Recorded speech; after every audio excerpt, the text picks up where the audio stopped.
ये video second है, इसका मुद्रा स्पीच का इसका फर्स्ट वीडियो अपलोड कर दिया गया है।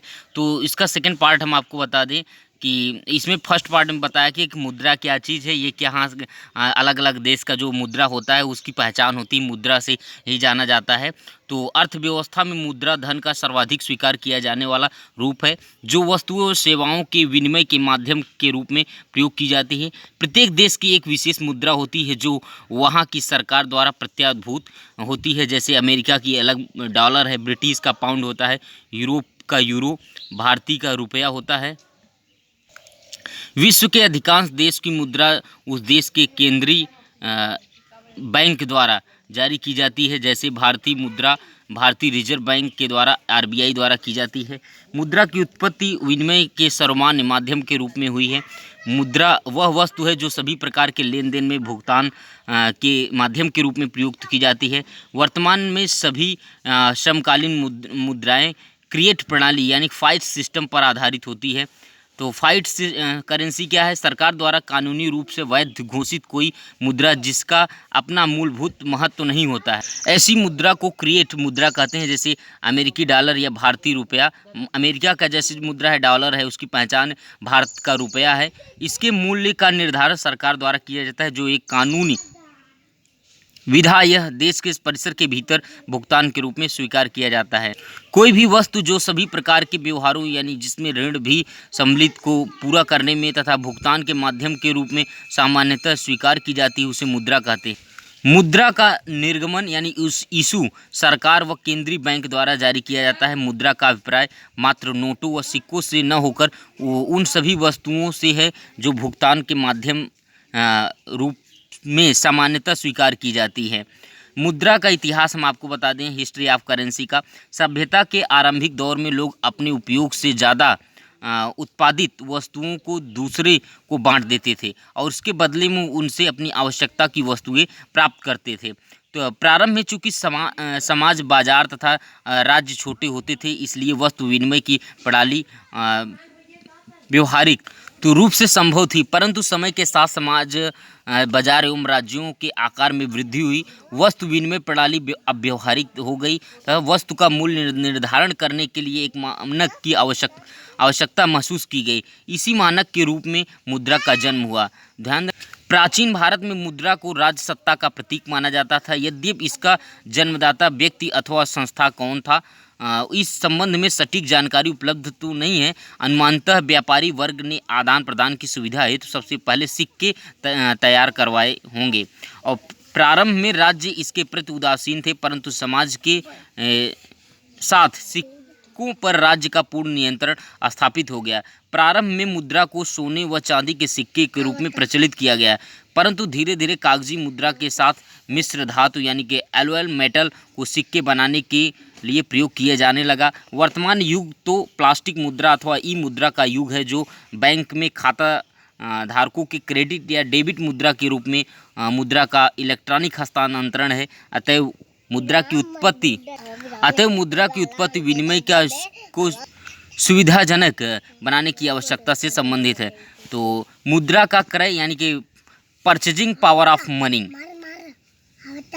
इकाई मुद्रा जितनी मात्रा में किसी वस्तु या पदार्थ का क्रय कर सकती है, उस मात्रा को मुद्रा का क्रय शक्ति कहते हैं। इसे घरेलू एवं अंतर्राष्ट्रीय दोनों संदर्भों में देखा जा सकता है। डोमेस्टिक परचेज क्या है यानी कि घरेलू क्रय शक्ति क्या है? देश की घरेलू सीमा के अंदर वस्तुओं के क्रय करने की शक्ति घरेलू क्रय शक्ति कहलाती है।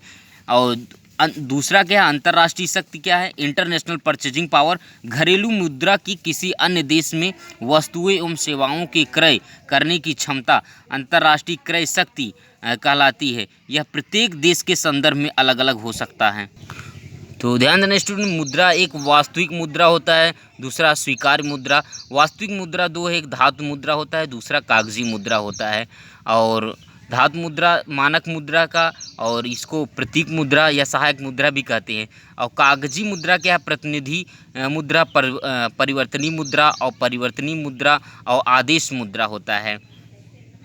स्वीकार मुद्रा क्या है? इसका दो है, एक वैध मुद्रा होता है, एक ऐच्छिक मुद्रा होता है। वैध मुद्रा एक सीमित वैध मुद्रा होता है, एक असीमित वैध मुद्रा होती है। ऐच्छिक ऐच्छिक मुद्रा क्या है? एक बैंकिंग मुद्रा, बैंकिंग और शाख मुद्रा। बैंकिंग मुद्रा चेक, डिमांड ड्राफ्ट, यात्री चेक, पोस्टल ऑर्डर। और शाख मुद्रा क्या है? प्रतिज्ञा पत्र, हुंडी, बिल ऑफ द एक्सचेंज। मुद्रा के प्रकार, टाइप्स ऑफ करेंसी क्या है? वास्तविक मुद्रा, रियल करेंसी। किसी देश में वास्तव में प्रचलित मुद्रा अर्थात दैनिक जीवन में प्रचलित मुद्रा ही वास्तविक मुद्रा कहलाती है। वास्तविक मुद्रा देश में विनिमय के माध्यम तथा सामान्य मूल्य के मापक के रूप में प्रचलित होती है।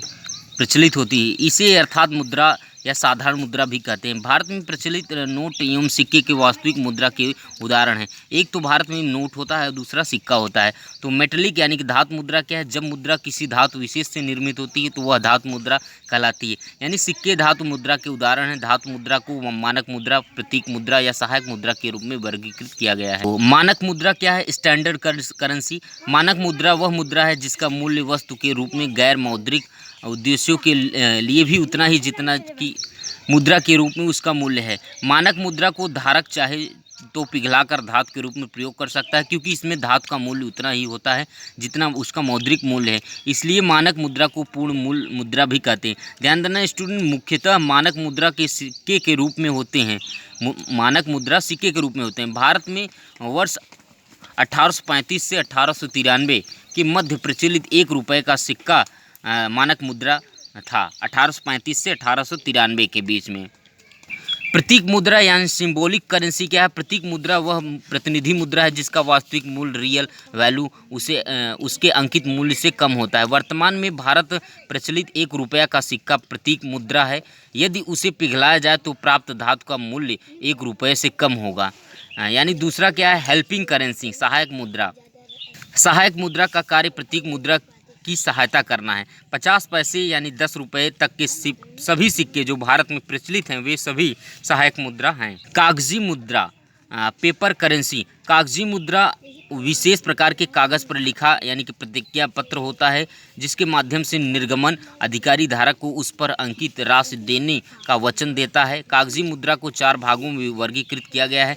पहला क्या है? प्रतिनिधि कागजी मुद्रा। प्रतिनिधि कागजी यानी सब्स्टिट्यूट पेपर करेंसी। प्रतिनिधि कागजी मुद्रा वास्तव में पूर्ण मूल्य सिक्कों अथवा उनके बराबर स्वर्ण बुलियन।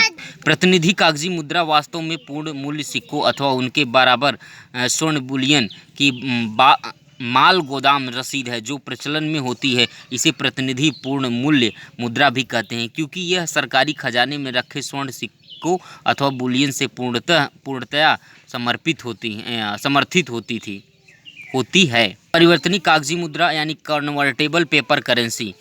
परिवर्तनीय कागजी मुद्रा वह मुद्रा है जिसे मानक सिक्कों अथवा बुलियन के रूप में 100% समर्थन प्राप्त नहीं होता, परंतु कागजी मुद्रा का धारक उसे मांग पर बुलियन अथवा सिक्कों में परिवर्तित कर सकता है।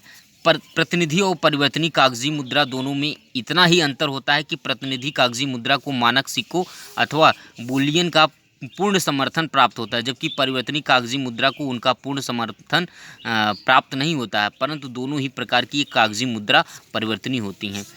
तीसरा हम आपको बता दें स्टूडेंट, अपरिवर्तनीय कागजी मुद्रा, कांस्टेंट पेपर ऑफ करेंसी। जिस कागजी मुद्रा को मानक सिक्कों अथवा बुलियन का कोई समर्थन प्राप्त नहीं होता है, यानी जिसे सिक्कों अथवा बुलियन में बदला नहीं किया जा सकता, यानी कन्वर्ट न किया जाए, उसे अपरिवर्तनीय कागजी मुद्रा कहते हैं। सभी देशों को केंद्रीय बैंक द्वारा जारी किए गए नोट यानी अपरिवर्तनीय कागजी मुद्रा होती है। इसे प्रतीक मुद्रा भी कहते हैं।